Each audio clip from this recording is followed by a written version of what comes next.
Kumain sa tanan. Kumusta yung New Year? Happy New Year. No? Salamat sa Ginoo kay nabuntayan ako sa Facebook mga post sa mga handa ba.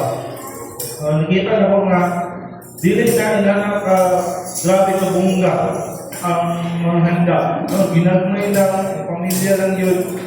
Pero makita din mo nga wala ang kalipay. No? Amen ba? So hopefully, bukuin sa 2026, same lang gihapon ang kalipay na encounter ito from the start sa 2026 taman sa pag-abot sa 2027. No? Isa excited na sa tibubuhin sa 2026. Amen.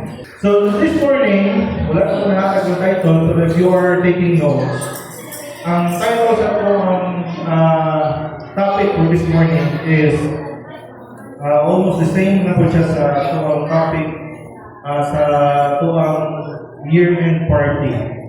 Pero this time, na siya additional. So short naman na po ang message sa year-end party. So the title sa itong topic for this morning is Moving On While Holding On. Mag-move on daw ta, pero at the same time, nag-hold on pa ta. Sabi pa sa buka na, contradict siya, mag-move on tapos mag-hold on. Mag-move on ta sa total life, pero mag-hold on yapon ta ni Lord. Amen? Nabantayan ninyo, kung sa'yo difference ni Apostle Paul o sa mga Kristohanon karong panahon. Namin na differentiate between Apostle Paul and sa mga Christian nowadays. No? Si Apostle Paul, maskin pa o naabot ang iyang katigulangon na pagkidaron, wala siya nagundang sa pag-serve ni Lord. Wala siya nagundang kay nakita kaniyang ay daghan mo og simbahan na bukod. Sakto na tama. Nag-stop na siya. Wala. Instead, nagpadayon iyapon siya sa pagpangalangad ni Lord, maskin pa sa iya ang Panginoon. While nowadays, ang atong mga generations karon, kung nagsugod og high school, pagka-college, dili na kayo aktibo sa simbahan. Ano naman? College naman, busy na. Ang mga pagka-college ng aktibo sa una, pagsugod ng trabaho, dili na kung aktibo sa simbahan ka naman, nagtrabaho na, busy na.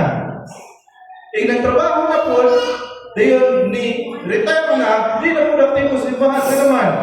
Ay, kamo na lang anak, ay tugin ang mga anak. Sa unang panahon, kami anak, pero karon mga panahon na po. While si Apostle Paul, sukat sa pagsugod niya sa pag-follow niya sa Diyos. Tama sa nangabot ang iyang Panginoon, nagkatigulangan niya, wala siya nagkundang sa pag-alagad sa Diyos. Akong iyang mga kanan sa pag-open sa Bible ng Philippians chapter 3, verse 10. So, ningon si Apostle Paul, I want to know Christ. Sa iyang katigulangon, sa kadaghan ng simbahan ng iyang natukod, ang iyang tinuha, gusto pa siya nga magkaila pa ni Kristo pag-ayo. Siya, yes, I know the power of His resurrection and participation in His suffering, becoming like Him in His death. Siya, gusto ko na makabalo pa pag-ayo ni Kristo, mahibalaan ang iyang gahong diya sa iyang pagkabanhaw, o gusto ko na pong mahibalaan o ma-participate ang iyang mga sufferings kung mahimo ko sama sa iya pagkamatay. Verse 11. And so somehow attaining to the resurrection from the dead.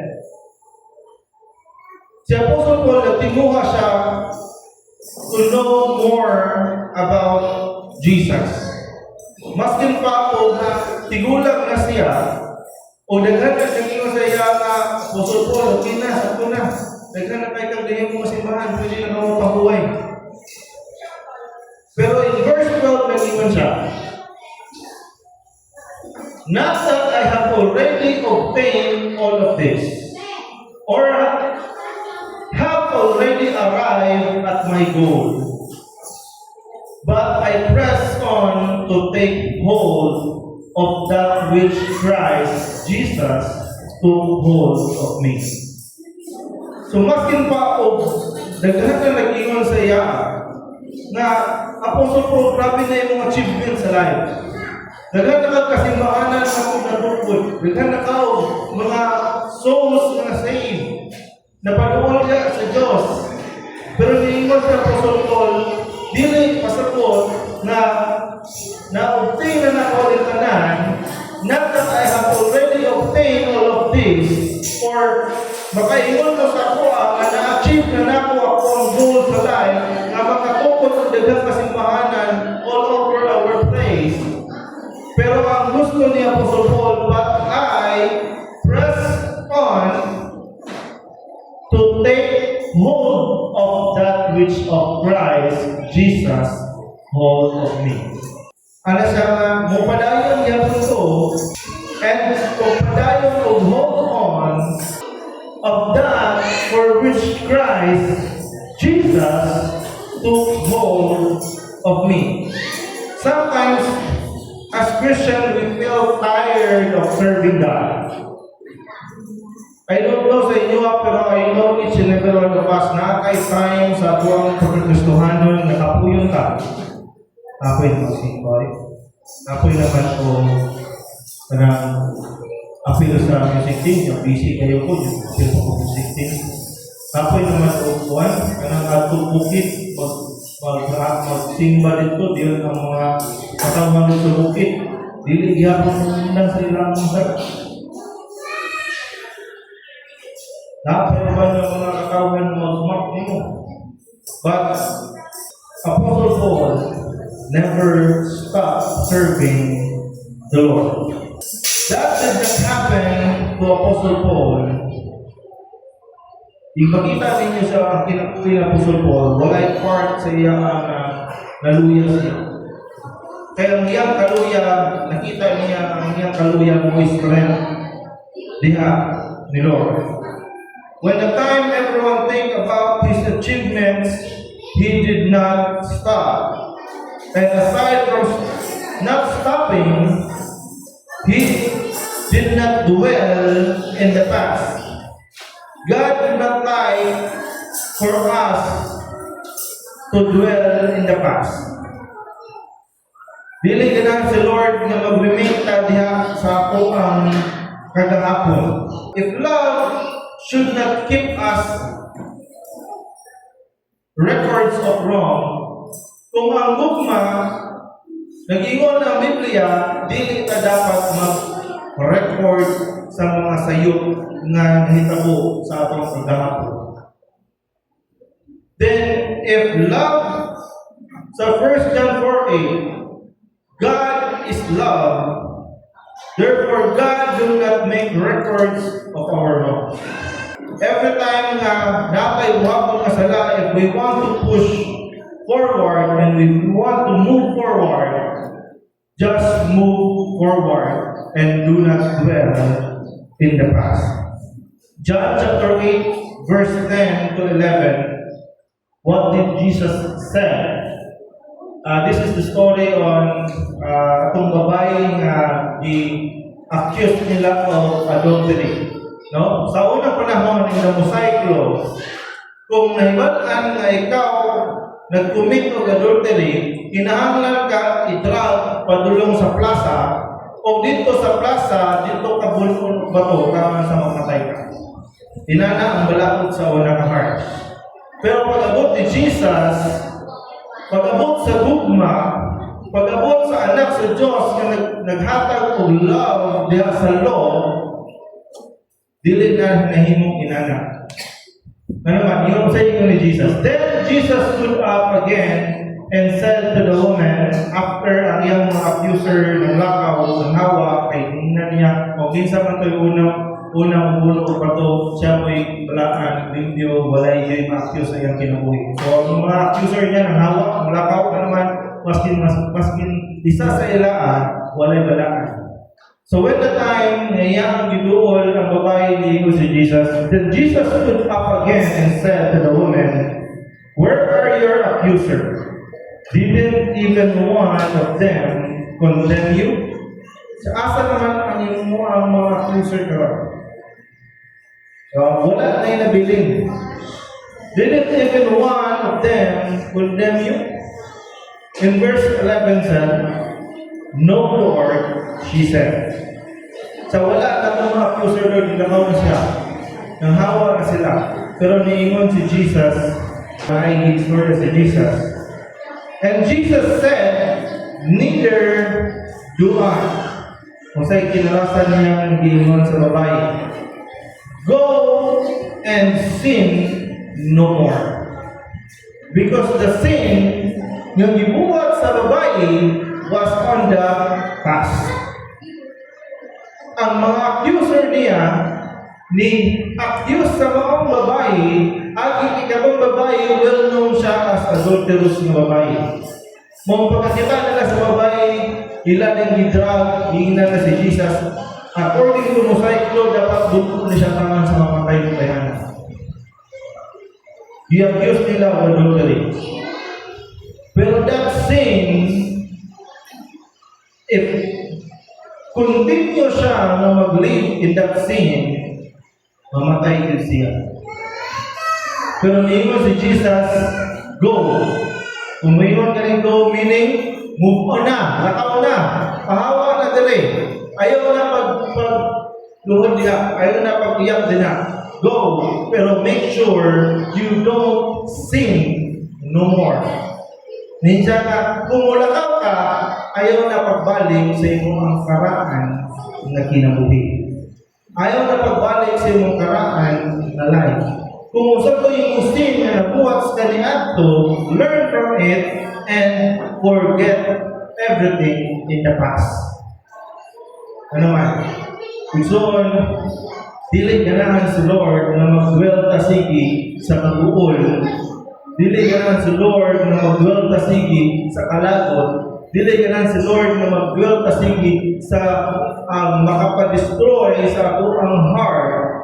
So the sin that the women did before is hunting her from that present time. Pero when Jesus arrived, niyon siya, "Go, lakaw na, move on na, pero make sure, do not sin no more." The sin that she made before, don't let it happen again. So Jesus see a heart that wanted transformation. Si Lord nakakita siya sa kasing-kasing sa mga babae na gusto na siya magbago. "Lord, I want a new life. Pero dili ko kagawa sa akong new life, pero man ginahan ko sa akong kagahapon." Every time na makita nila na ako is adulterous na babae. Makita nila si Matthew, makita nila tax collector. Dili disciple ni Jesus. Ano man? Ato ang dapat mo kasigwila. Matthew chapter 9 verse 9 taman sa 13. Wala na nito sa TV. So if you have your Bible, ako ganyan, i-open ka ang Bible. Matthew chapter 9 verse 9 to 13. So, sin that you have made before will hunt you. Pangitaon ka na niya. Nga naman, ang gusto niya na mag-dwell ka sa iyong kagahapon o sa iyong sala kaniadto. And God don't want that to happen in your life. Kung na maging malipay, kung magpadayon kang kaguol, kung na maging malipay, na mag-dwell kasi sa iyong past, it is not the Lord. But it's the happiness of the devil because your hurting is his food. Diya siya malipay. Diya siya mabusog kung ikaw nag-suffer sa kinabuhi. Verse 9, ato basahon. As Jesus went from there, he saw a man named Matthew. Si Matthew is usa ka tax collector. In short, sa unang panahon, ang ilang isa sa mga pinakakalagutan kayo nila ng mga opisyales sa gobyerno, mga tax collector. Ano man? Balik-balik rin siya, nahitabo sa unang panahon o nahitabo sa pagkaroon. Ang mga tax collector may number one corrupt sa unang panahon hangtod karon. Pero nakita nila si Matthew, uyog ni Jesus. Diyan ba si Matthew mo na? Tax collector na, limbungan kayo na, corrupt kayo ng kawanan na. In fact, maskin si Ginsa itong damay ng tao na may kakak sa kahoy, sa Zacchaeus. Kung si Matthew, tax collector, si Zacchaeus, chief sa tax collector. So meaning, si Matthew, low and siya na tax collector. And si Zacchaeus, siya mo chief. In short, naa siya'y hierarchy. Wala lang sa president sa house o napoy i-deliver. Parang saldi lang mo po. Pero ito nila sa mga Pharisees, especially mga Pharisees, kuwan kayo sila sa balaod. Pagkakita niya ni Matthew, uy, si Matthew na. Tax collector. Ang ilang nakita is ang sala ni Matthew kada hapon. Pero when Jesus said, iyang giduol si Matthew, niingon si Jesus, follow me. Muhigyon ni Jesus. Kung sa'yo gibuhat ni Matthew. And Matthew got up and followed him. So si Matthew, iyang gibiyaan iyang kinubuhi as tax collector. And he followed Jesus. In verse 10, while Jesus was having dinner at Matthew's house, many tax collectors and sinners came and ate with him and his disciples. Dagdag pa kasasala ang nikuyog sa pagkaon ni Matthew, kuyog ni Jesus at iyang mga disciples. Sinabala ka ang mga Pharisees, minsan may kawanan niya, naging salo man siya sa mga kasasala. Pero niyon, sa verse 11, when the Pharisees saw this, they asked his disciples, why does your teacher eat with tax collectors and sinners? Ngano mang nakikaon ng inyo, ang leader ninyo, ang teacher ninyo, ang inyong Matthew, dako na kayo ng crocodile. Mga tax collector ba na kusog kayo ng mangkuan, mangmurakot sa ito ang mga gipambayad ng tax sa mga katauhan. Pero niingon sa verse 12, on hearing this, Jesus said, it is not the healthy who need the doctor, but the sick. But go and learn what this means. I desire mercy, not sacrifice. For I have not come to call the righteous, but the sinner. If inyong natao ninyo, wala nagtinguha si Jesus sa sacrifice. It is not because si Matthew iyang sacrifice iya ang pagka-tax collector. Dili pasabot nga itong mga sinner nga nakikdahin nila, ilang ipang sacrifice ng self, ilang mga katigayunan para mukaon na ni Jesus. It is not that. Ang ilang gilato ni Jesus is ang mercy, ang kaluoy, aning mga katawhan niya nga nagtinguhan o sa baguhan sa kinabuhi. Dagan kayo gusto mag-move on, pero dili sila ka-move on, it is because they are holding back from their past. Di sila ka-let go kay naaragihapoy part sa past nga nag-linger silang life. Pero igsoon, Jesus saw a heart that wanted transformation. When Jesus said to Matthew, "Come, follow me," nakita niya kasing-kasing ni Matthew na matilunanon tungod kay iyang igaan ang iyang pagka-tax collector o follow siya ni Jesus. And that is what happened to Apostle Paul during the time that he is still not Christian. Katong time na dili pa Kristohanon si Apostle Paul, siya mo'y pinaka-number 1 na lutos o mga Kristohanon. Dagan na siya napapriso ng mga Kristohanon. Dagan na siya napabalik sa world ng mga Kristohanon. Na naman iyang panghantod, iyang ipanghan ng mga Christian. Pero during the time na nagbakro na si Apostle Paul o sunod siya sa Diyos, wala siya nag-dwell sa kung siya sa una. Ano naman? Kung the more na una siya, nalagili ko ang ngayon mahimong follower ni God. Hindi ko ang ngayon follower ni Jesus. Ano naman? Ako mo'y number 1 sa una namang haras o mga Kristohanon. Philippians chapter 3 verse 13 to 14, nag-iwan. Brothers and sisters, I do not consider myself yet to have taken a hold of it. But one thing I do, forgetting what is behind and straining towards what is ahead. If ang iyaan kagahapon nga nagsigig kong lutos ni Kristohanon, hold him back, dili siya ka-move forward. So niingon sa Apostle Paul, one thing I do, usa sa mga gipangbuhat nako, is to forget what is behind. Although naa ang iyang pag-hold on sa pagtinguha sa Diyos, niingon siya, I want to know Jesus more. Gusto kong na makailan pa ni Jesus more. Pero niyon siya, kung usapay kagahapon ako, I will forget it. I will leave it, what is behind, as history in my life. No? Igsoon, ang past is just an history. Amen? Amen ba? Ang past is just an history.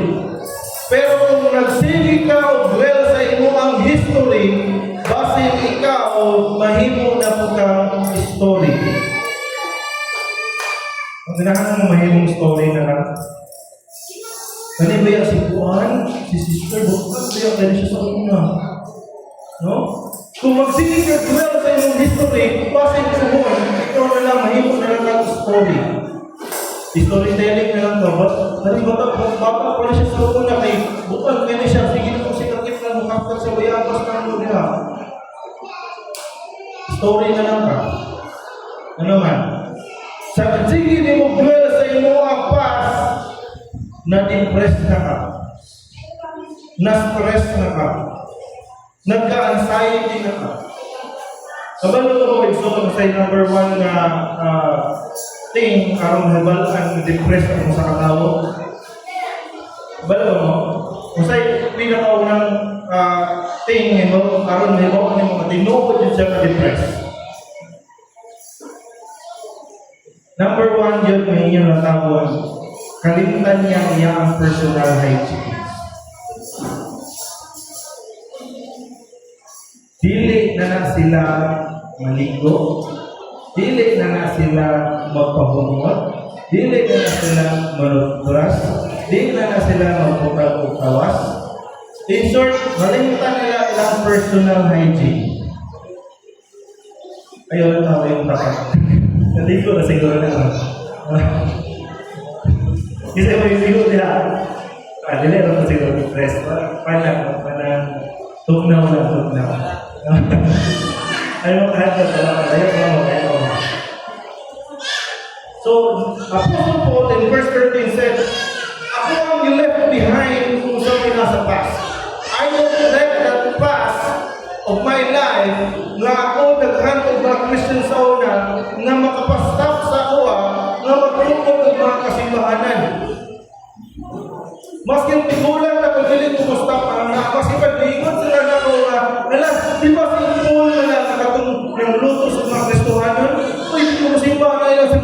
Pero wala nag-stop siya Apostle Paul.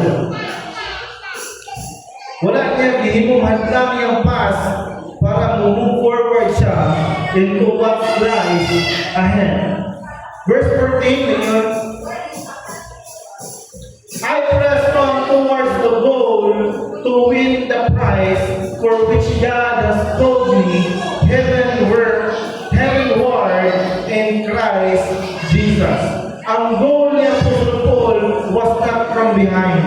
Ang goal ni Apostle Paul is what lies ahead.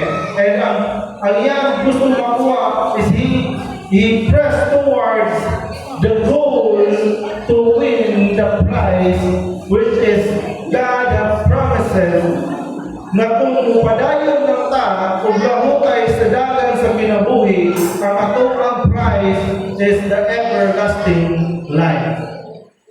And maunay gitinguhan ni Apostle Paul na maabot niya ang iyang finish line to the point na maskin pa ang iyang pass dili na niya ng tawag. The last time na nainilantaw sa iyang pass na himong asin, insa? Sawa ni Lord. Paglingi niya kay una-una niya giulan ng karayo ang syudad sa Sodom ug Gomorra, hala ako ang kanang bingo na ko natukoy sa gawas. Paglingi niya nahimo sa asin. But the angel already instructed them, do not turn back. Ayaw yung lingi, maskin makinaunsa, maskin bisod kayong dalang gagian, maskin pa nagbuto-buto na sa iyong likod, ayaw yung lingi. Ano man, imulingi mo, dinha ang trap mahitabo. Inabantayan ninyo igsoon sa mga salita. Ignaay mga hero. Iwaguhin na sila, tumakbo ka na, huwag kang lilingon. Diba? Ano di man palingon? It is because every time na mulingi siya, mahimo sila emotional. And when you get emotional, dili na sakto ang imong pagdagan forward. Ano man? There's something from behind that will drag you, that will hold you from moving forward. So this 2026 zone, let us left the history apart from our story, but do not dwell on that past. Because if we keep dwelling on the past, kita lagi hapon igsoon mo yung mag-suffer. If you remember the Israelites igsoon, one reason why they can't move forward to the promised land, it is because they keep holding on their past sa Egypt. Every time na maglisod sila, may yunis na, mas maayo pa sa Egypt. Ano man, makakaon pa may Moses o katulo sa usakan daw. Bakit na ako, lating uhon may tibukad daw. Basta makakaon may. Giuhaw sila, may pa sa Egypt. Moses, yung na pa siya kung tubig. Mas pa ako sa labor, may tibukad daw. Okay ra, basta makainom ng tubig. Daliway tubig, mga kayo. Sa kareklamador sa mga Israelites, dugan kayo sila nakabot sa ilang finish line. Exodus chapter 13 verse 7. When the Pharaoh finally let the people go, this is when the time the Israelites nilawas na sila sa Egypt. Here, 13:17. When Pharaoh finally let the people go, God did not let them on the main road that runs through the Palestine territory. Wala sila kapaagi ni Lord sa territory sa mga Palestihanon. Ngayon man, si Moses nakabalo, nakatubo shortcut. Aron abot sila, abot tayo niya Lord, matik Lord, basta di mo maki. Pero di mo si Lord, ayaw, di mo pwede maki diya. Lipod mo around sa territory sa Philistines, which is layo kay siya sa katanan. O sa reason ni Lord, ano pa tayo ng verse 17.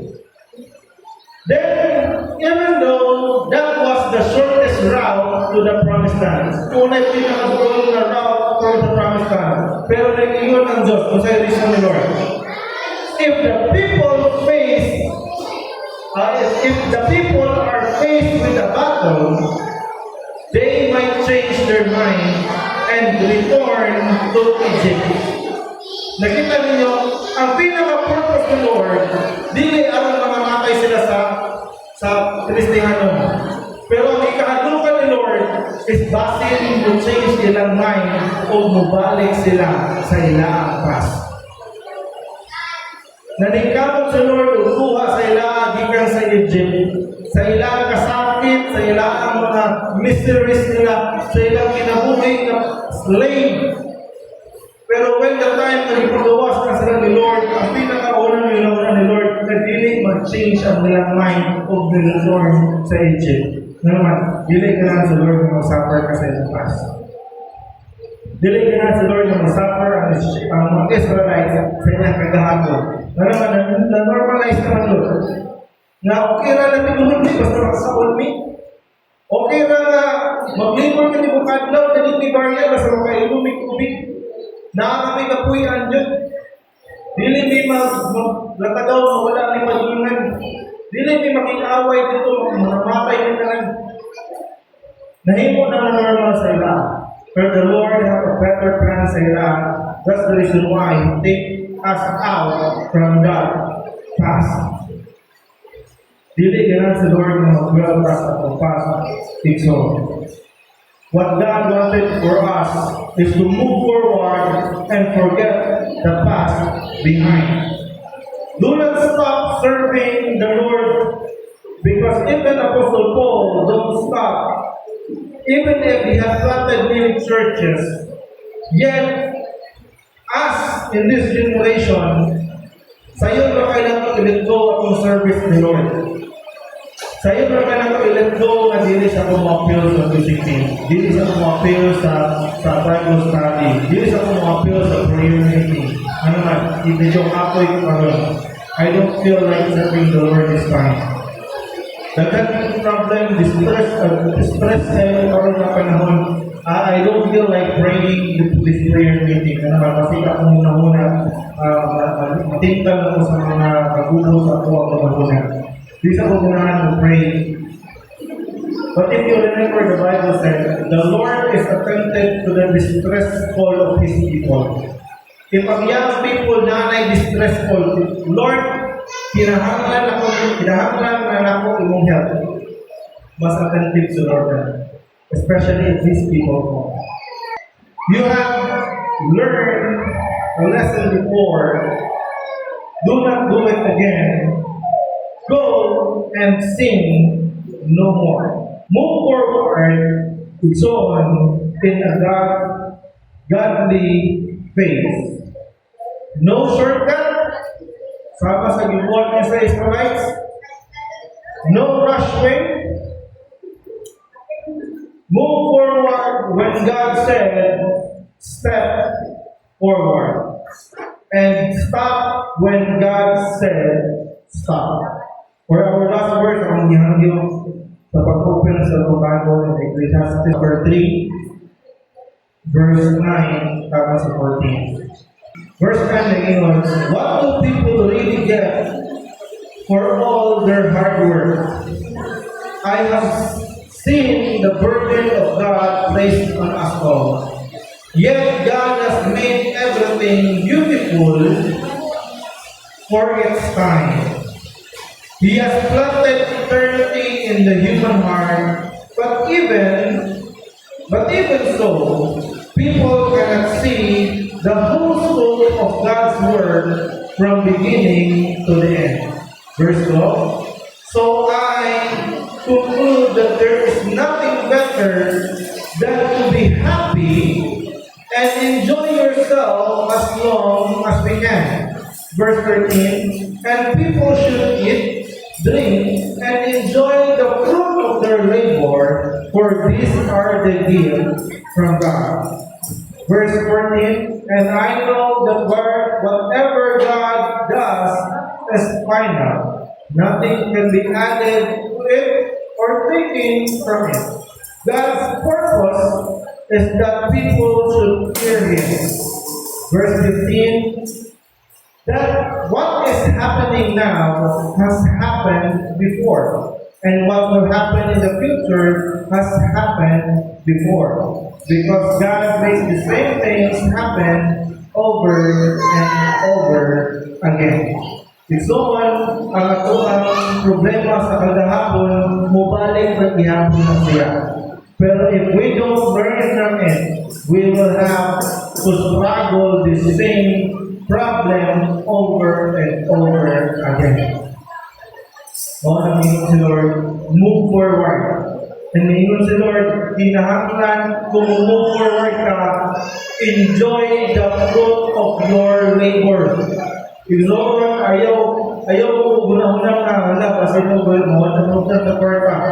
Namingon si Lord, it is a gift from God. And ganahan ka na ang gift always bago, always new, always afresh. Di na ganahan mo kaon o luto na medyo bukaw ka kayo sa labanan. Di po ganahan si Lord mo kaon o mga restoranon na lukewarm.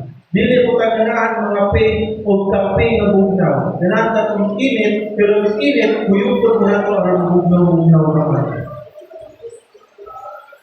So, it is important for us to move on. But it is also important for us to hold on to God. Because only God knows the perfect plan for us. Akong ginamit ka na sa pagpapagod, let us pray. As we continue to the second part of our service this morning, it is very important for us to have this first meal of Passover in the very first Sunday of the year. Let us pray. Heavenly Father, Lord, we thank you, God, for your word this morning. We thank you, Lord,